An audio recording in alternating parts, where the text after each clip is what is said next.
Ikenie to Yuki no Setsuna is a game that tries to bring back the spirit of the old JRPGs from the Nintendo and Super Nintendo era. So it comes with no surprise that it has SG characters, a battle system that is very akin to Chrono Trigger, and there is no voice acting during events.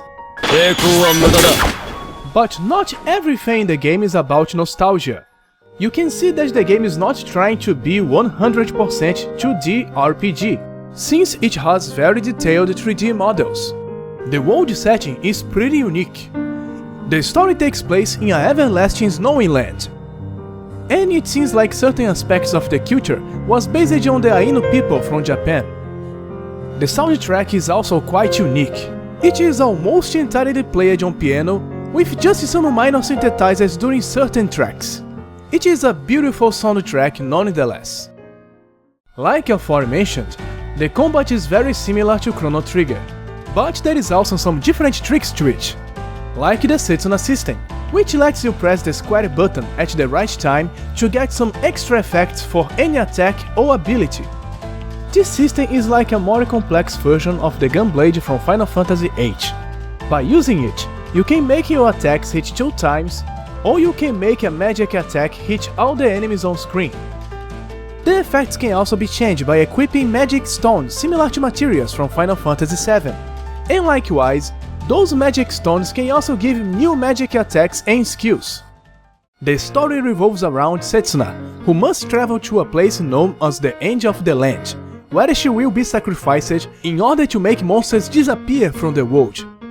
But this effect is only temporary, which means that the sacrifice ritual has been repeated for many generations. To make matters worse, some people are starting to question the meaning of the ritual, and there is also a mysterious group trying to kill Setsuna before the ritual takes place.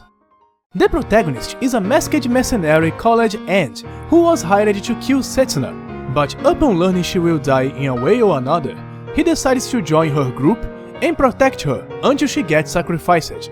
Yes, I know that the story is very bittersweet, and there is few room for comedy, but the plot is still very romantic.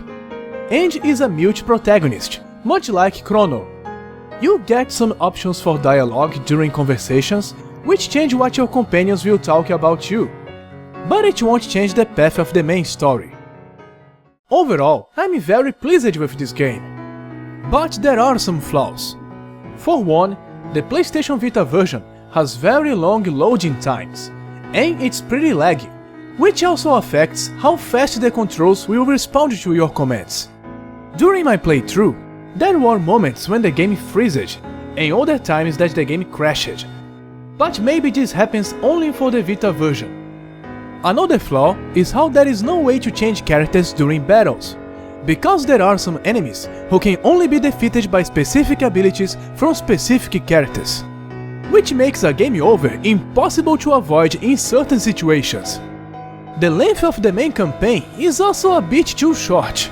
If you don't waste any time, you can finish it in about 20 hours. But at least, this is not a very expensive game.